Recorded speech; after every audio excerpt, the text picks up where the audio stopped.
The auction yard was full of noise. Boots hit the hard ground. People talked over each other. A bell rang once, and a man with a sharp voice called out prices like he was racing the wind. The air smelled like dust, hay, and hot metal from the fences. Horses stood in different pens, each one waiting for a buyer.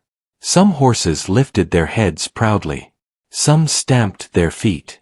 Some looked calm and strong, like they knew they would leave with someone who wanted them. At the far end of the yard, away from the busy ring, there was a mare that almost nobody looked at. She was tall but thin, with a rough coat that had lost its shine. Her ribs were not too clear, but she did not look healthy either. One of her front legs was slightly stiff. She did not limp hard, but her steps were careful, like she was trying not to wake a painful memory. A small tag hung from her worn halter. It had a number, not a name. That was already a bad sign at an auction. When a horse had no name, people assumed nobody cared enough to give one. A boy walked past her with his father. The boy looked at the mare for a second and slowed down. "She looks sad," the boy whispered. His father pulled him gently by the sleeve. "Don't get ideas," he said. "That horse is trouble. You can see it." The mare did not react. She kept her head low and her eyes half open. She looked like she had learned a hard lesson. If she stayed quiet, people would leave her alone. Near the ring, a group of buyers pointed at a strong brown horse with a thick neck and a shiny coat. Hands rose quickly when that horse stepped into the ring. The auctioneer smiled and spoke fast, like he was proud to sell something valuable. The price climbed with every shout. Then another horse came, and another. Good horses. Trained horses. Horses with clean legs and bright eyes. The crowd stayed excited. Time passed. The sun moved higher, and the dust became brighter in the air. A few horses in the pens grew restless, but the mare in the corner barely moved. Only her ears flicked sometimes, catching sounds, even if her eyes did not show interest. A rancher named Tom arrived late. He had not come to buy a horse. He came to help a friend who was loading cattle from a nearby area. Tom was not dressed like the auction buyers who wore clean hats and bright belts. His boots were used, his shirt faded, and his hands looked like they knew hard work. Tom helped his friend for a while, then walked across the yard to find water. That was when he saw the mare. He stopped without meaning to. It was not the mare's thin body that caught his attention. Tom had seen thin horses before. It was the way she stood. She was not angry. She was not wild. She was not trying to bite the fence or fight anyone. She was simply quiet. Too quiet. Tom walked closer, staying outside the pen. He did not tap the fence. He did not make sudden sounds. He just looked, the way a rancher looks when he is reading something others cannot see. The mare lifted her head a little. Her eyes were dark and tired. There was a scar along her shoulder, pale against the rough coat. Her nostrils flared softly when she smelled him. She did not step toward him, but she did not step away either. Tom noticed her front leg. The joint looked stiff. Not fresh injury. Old. The kind that never fully healed. The kind that makes people say, "Not worth it." Someone behind Tom laughed. "You looking at that one?" a man asked. Tom did not turn right away. "Just looking," he said. The man snorted. "That mare is done. Nobody wants her. She's been passed over twice already." Tom finally turned his head. The man was a buyer with a clipboard, the kind who liked horses only when they made money. The buyer shrugged and walked away. Tom looked back at the mare. He did not know why he cared. He only knew he did. The auctioneer's voice suddenly rose again. "Next lot coming in," he called. "Step up, folks, this one's going cheap." Two workers opened the gate of the mare's pen and guided her toward the ring. She moved slowly. She did not fight, but she also did not walk with confidence. Her head stayed low. Her ears stayed half back, not pinned in anger, but in caution. When she entered the ring, the crowd grew quieter. People looked at her for a moment, then looked away. A few buyers stepped closer, then stepped back like they changed their minds. The auctioneer tried to sound upbeat. "Here we go, folks. A nice mare, good size, good frame. Who'll start me off?" No hands went up. The auctioneer cleared his throat and dropped the starting price. Still nothing. A man in the front row leaned toward his friend and said, "Bad leg. Waste of feed." Another man said, "She won't work. She won't run. She won't do anything." A woman glanced at the mare and shook her head. "Poor thing, but I'm not paying for heartbreak." The mare stood still. Her sides moved with slow breaths. She looked at the ground, then lifted her eyes toward the crowd. Not begging. Not blaming. Just watching. Tom stood on the side, near the rail. He could see her clearly. He noticed something that no one else seemed to notice. When the auctioneer made a loud sound with his voice, the mare flinched. It was small, but it was real. Like she expected a harsh sound to become something worse. Tom's jaw tightened. The auctioneer dropped the price again. A long silence followed. The mare blinked and shifted her weight. Her stiff leg made it harder to balance, and she adjusted carefully, like she did not want to fall. Tom stepped closer to the rail. He did not do it to be dramatic. He did not do it because he wanted people to look at him. He did it because he wanted the mare to hear him, and only him. Tom leaned forward slightly, keeping his voice low. "Easy," he whispered. The mare lifted her head higher. Her ears turned forward, sharp and alert. Tom did not stop. He said the word that came to him like it had been waiting in his throat. "Bella." The mare froze. It was not the normal kind of stillness. It was the kind that happens when an animal hears something it remembers, something that reaches deeper than fear. Her eyes widened slightly. Her ears stayed forward. Her head turned toward Tom, and she stared at him like she was trying to match his face with a memory. Tom's chest tightened. He did not know her story, but in that moment he felt like he was standing near a door that had been locked for a long time. Around them, the auction kept moving like a machine. People shifted their feet. Someone coughed. A buyer joked quietly. But Tom could not look away from the mare. The auctioneer called again. "I need a bid, folks. Anyone at all." Tom raised his hand. The crowd turned to look at him. Some looked surprised. Some looked amused. One man laughed out loud, like this was the funniest thing he had seen all day. Tom did not care. He kept his hand raised. The auctioneer pointed. "I got one," he called. "Do I hear another?" No one answered. The auctioneer looked around, waiting, hoping. But the yard stayed quiet. He brought the hammer down. "Sold." The sound echoed through the ring. Bella blinked, and her ears flicked again. She looked from Tom to the people, then back to Tom. She did not understand everything, but she seemed to understand one thing. Someone had chosen her. Tom walked toward the ring gate as the workers opened it. As he stepped closer, he spoke softly again, not to impress anyone, not to make a scene, but like a promise. "It's okay, Bella," he said. "You're coming with me." The crowd slowly turned away after the hammer fell. For them, the moment was over. Another horse sold. Another number erased from a list. But for Tom and the mare, something had just begun. Tom walked into the ring calmly. He did not rush toward the mare. He stopped a few steps away and waited. Bella stood still, watching him closely. Her ears stayed forward, and her eyes followed every move he made. A worker handed Tom the lead rope. "Good luck with her," the man said, not unkindly, but not hopeful either. Tom nodded. "Thank you." He held the rope loosely, giving Bella space. He spoke again in a low voice.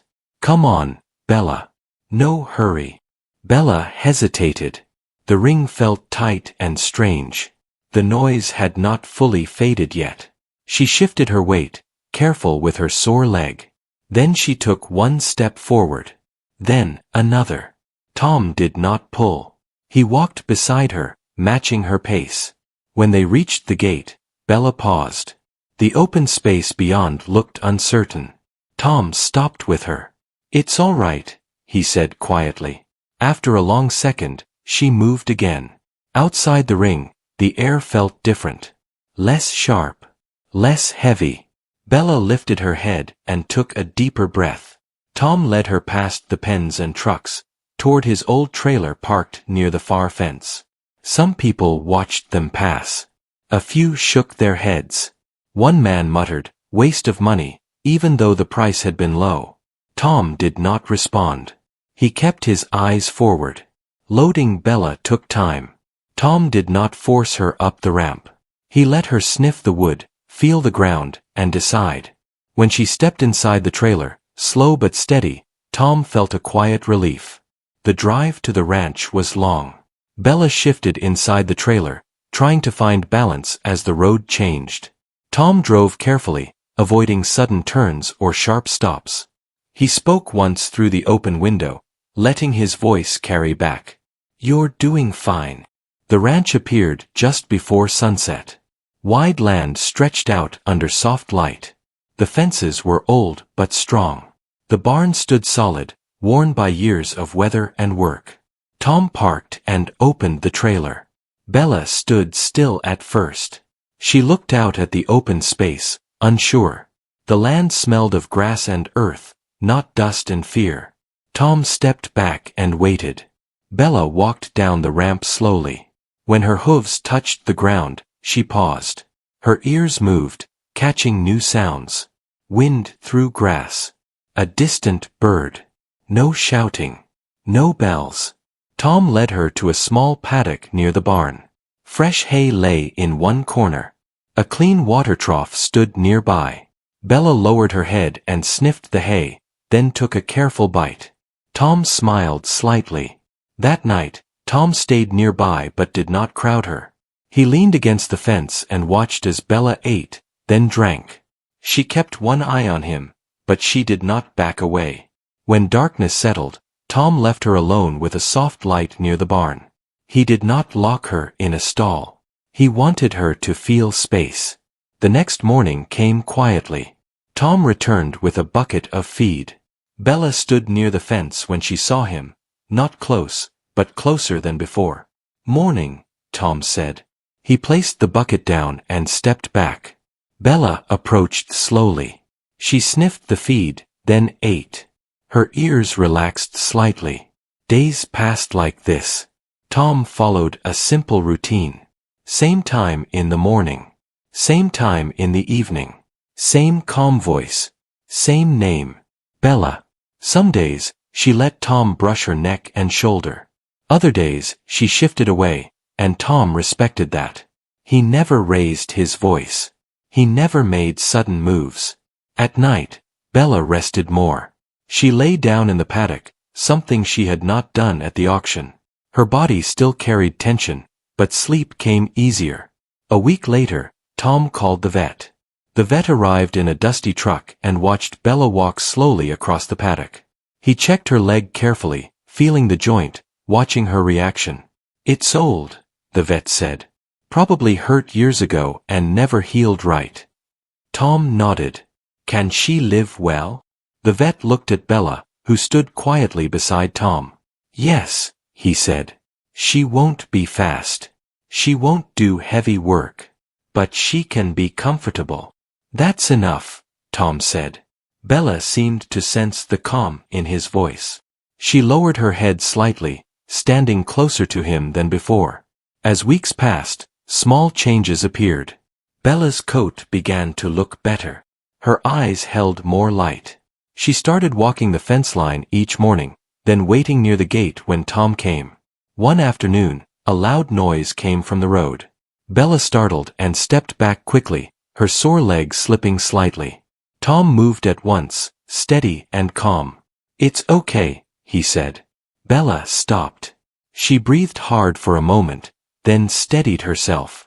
Tom stood nearby, not touching, just present. Later that day, Bella followed Tom for the first time without a rope. He walked across the paddock, and she trailed behind him, slow but sure. Tom felt something warm in his chest. He did not turn around right away. He did not want to break the moment. Bella was not fixed. She was not perfect. But she was learning that the ground beneath her could be steady, and the human beside her could be trusted. As the sun set again over the ranch, Bella stood near the fence, watching Tom close the barn doors. When he called her name, she lifted her head and took a step toward him. It was a small step, but it meant everything. The ranch settled into a calm rhythm. Morning light came softly over the fields, and the air smelled clean, like grass and cold earth. Tom liked quiet mornings. They gave him time to think, and time to notice small changes. Bella was changing, little by little. At first, she only watched Tom from a distance. Then she started standing closer when he brought hay. After that, she began waiting near the gate, as if she knew his routine better than a clock. Still, she was careful. She did not rush. She did not trust the world easily. But she was no longer empty inside. One morning, Tom brought a brush and stood near the fence. Bella looked at the brush, then at Tom. Her ears moved forward, then sideways, like she was deciding. Tom did not step toward her. He let her choose. Bella walked closer on her own.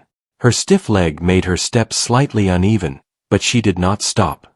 She came up beside the fence and lowered her head. Tom reached his hand out slowly. Bella flinched at first, then held still. Tom rested his hand on her neck gently. He did not grip. He did not press. He just stayed there, calm and steady. "It's all right," Tom said softly. Bella let out a long breath. It sounded like she had been holding that breath for years. Tom began brushing her neck in slow strokes.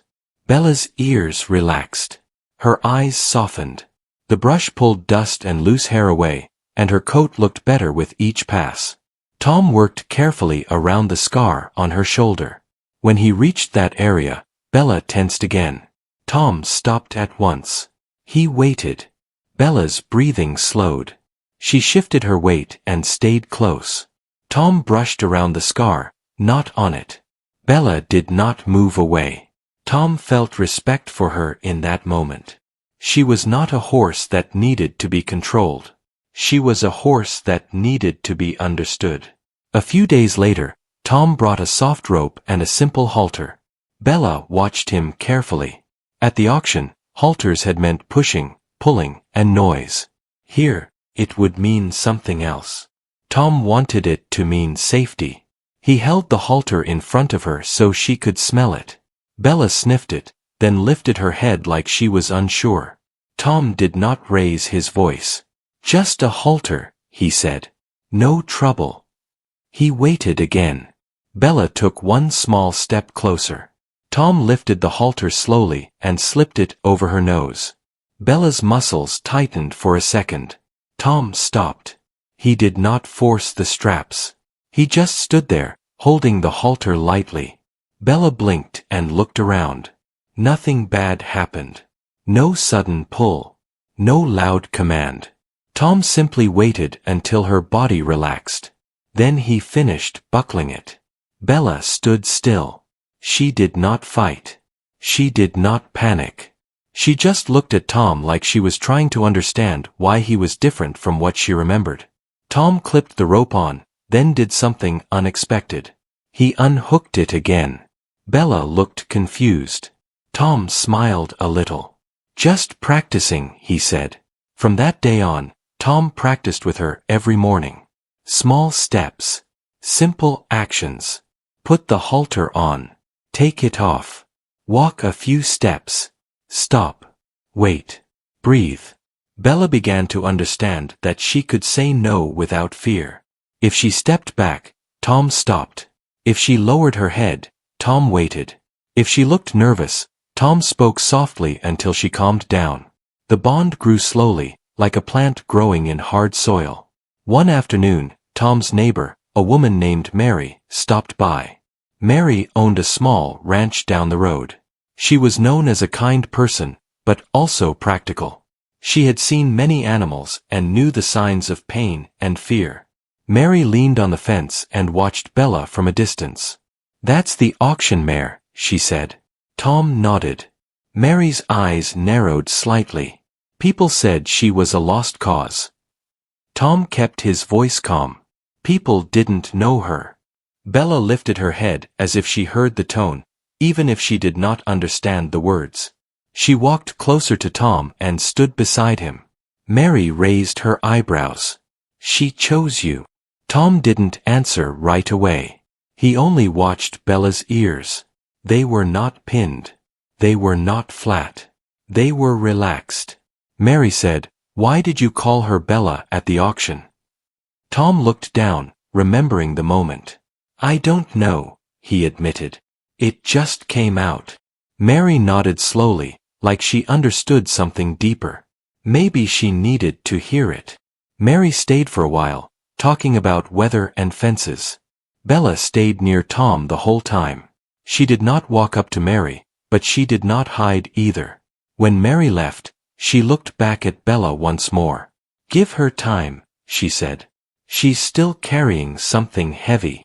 Tom nodded again. "I know." That night, a storm moved in. Wind pushed against the barn doors, and rain hit the roof in steady beats. Bella stood in her paddock, ears flicking at every loud sound. Lightning flashed far away. The sky rumbled. Bella moved toward the fence line and paced slowly, her stiff leg making her steps uneven. She looked uneasy. Old fears were waking up. Tom heard her movement from the house. He put on his coat and walked out into the wet night. He did not bring a rope. He brought only a lantern. When Bella saw the light, she stopped pacing. She watched Tom walk toward the fence. Tom did not enter the paddock. He stayed outside, giving her space. "It's just weather," Tom said softly. "You're safe." Bella took a step closer to the fence. The wind pushed her mane. The rain darkened her coat, but she kept her eyes on Tom. Tom held the lantern low, so the light was soft, not sharp. He stood there through 2 more rumbles of thunder. He did not move quickly. He did not shout. Bella slowly lowered her head. Her breathing steadied. Her ears turned forward instead of back. After a while, she stood still, close to the fence, as if Tom's presence was a wall stronger than wood. Tom stayed until the storm softened. Then he spoke gently. "Good girl," he said, and walked back to the house. Bella did not follow. She did not need to. She watched him go, then turned and walked calmly toward the shelter near the barn. The next morning, the air was fresh. The ground was damp, and small puddles reflected the sky. Tom came out as usual with hay. Bella was already waiting near the gate. When Tom stepped close, Bella lowered her head and touched his sleeve lightly with her nose. It was the gentlest contact, like a quiet thank you. Tom paused, surprised. Then he smiled. He understood something important. Bella was not only being cared for. Bella was learning to care back. Spring moved slowly across the ranch. The grass grew taller each week, and small flowers appeared near the fence lines. The mornings felt softer, and the air carried a fresh smell that made everything feel new. Bella noticed the change too. She walked more now. Not fast, not far, but more than before. Her stiff legs still limited her, yet she no longer held herself as tightly. Her steps showed care instead of fear. She spent time watching birds land on the fence posts and listened to the sounds of the ranch like they were part of her life. Tom watched these changes quietly. He never pushed Bella to do more than she could. Each small improvement mattered to him. Each calm breath from her felt like progress. One morning, Tom opened the gate to lead Bella to a larger pasture. The grass there was greener and thicker. Bella paused at the gate, looking out at the open space. Open space had once meant danger, running, noise, confusion. Tom stood beside her and waited. "You decide," he said. Bella shifted her weight and stepped forward. Her hoof touched the new ground. She sniffed the grass, then took another step.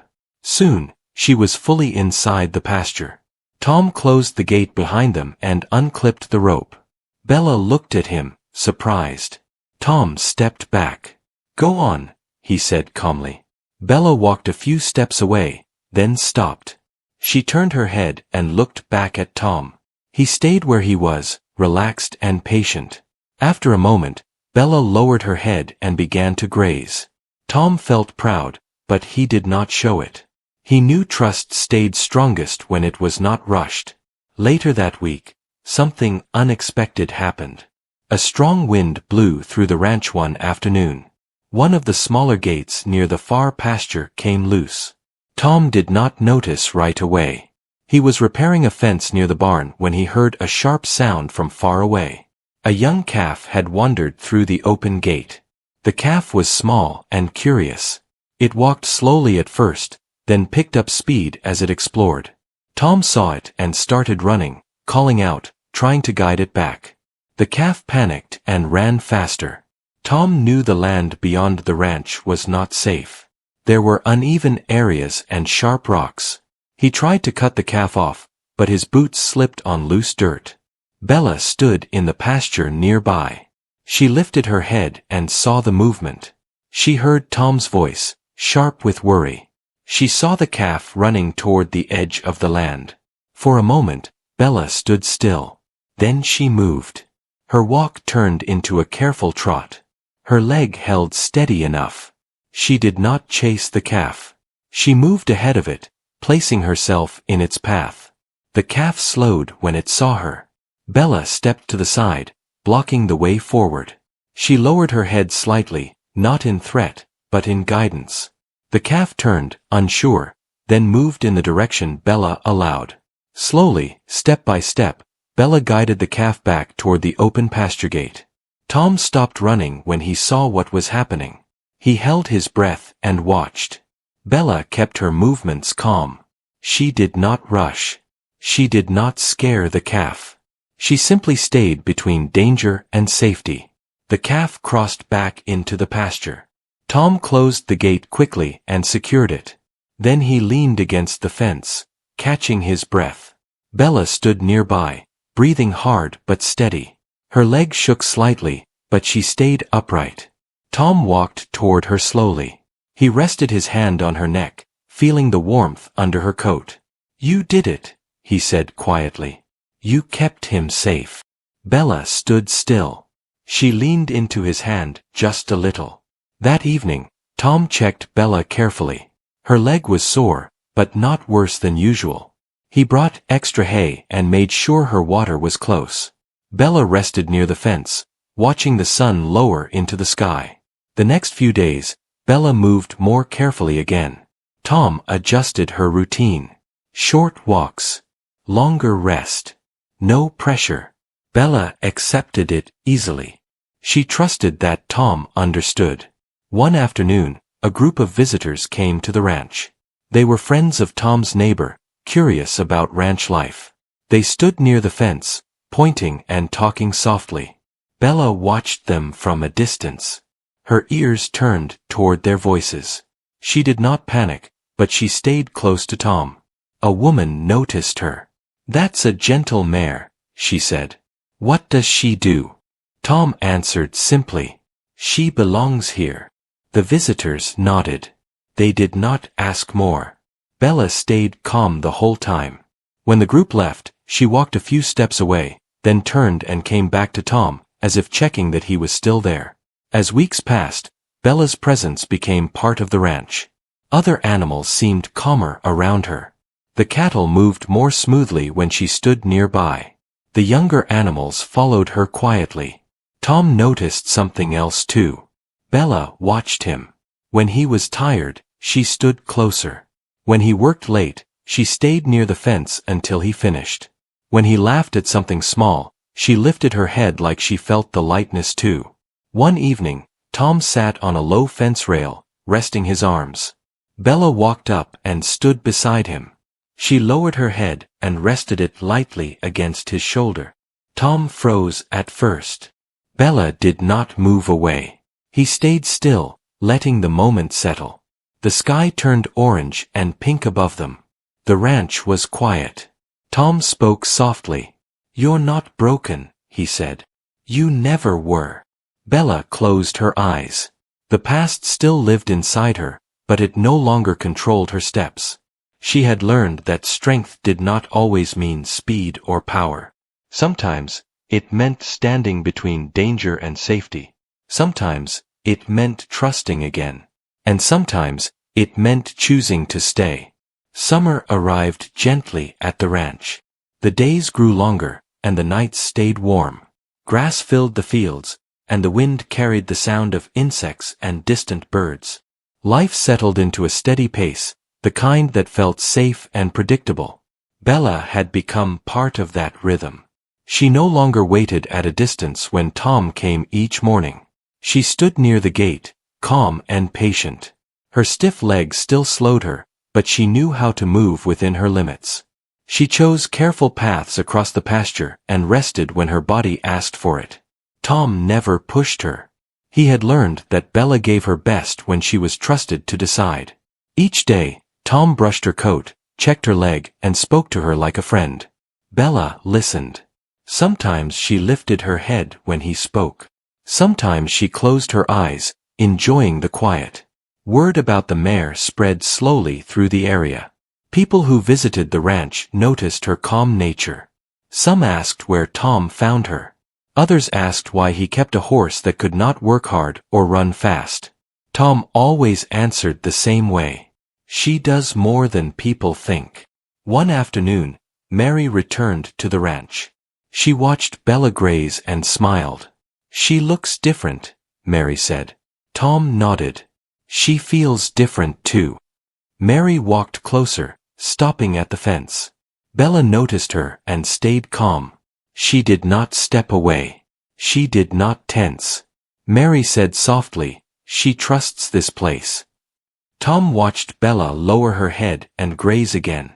"She made it her own," he replied. Later that day, a small storm rolled in.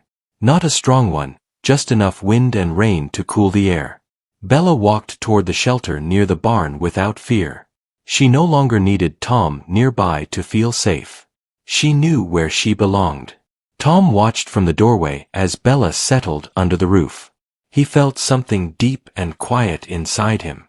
He had not planned to change his life when he went to the auction. But life had changed anyway.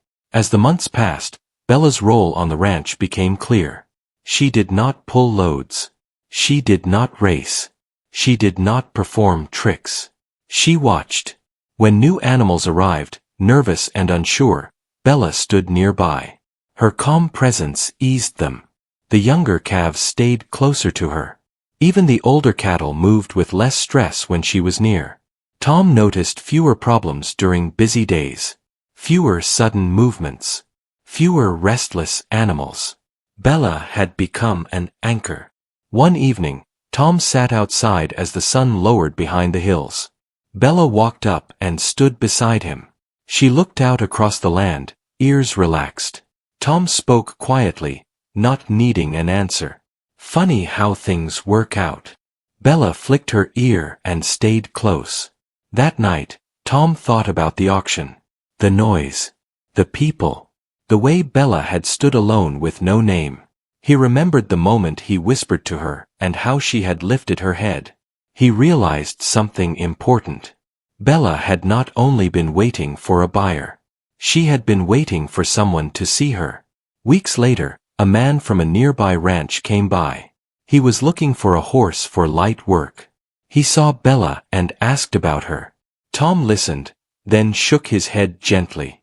"She's not for sale." The man looked surprised. "Everyone has a price." Tom smiled. "Not everything is for sale."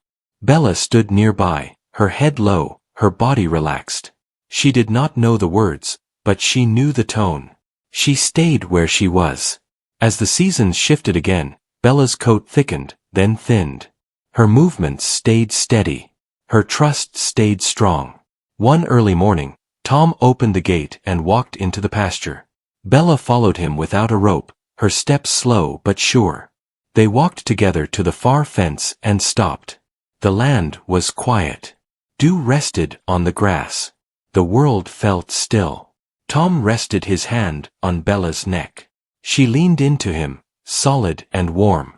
You found your place, Tom said. Bella stood with him, breathing evenly. At the auction, people had seen only what she could not do. A stiff leg, a tired body, a past full of mistakes that were not hers. At the ranch, she had shown what she could do. She could trust. She could protect. She could heal without being fixed.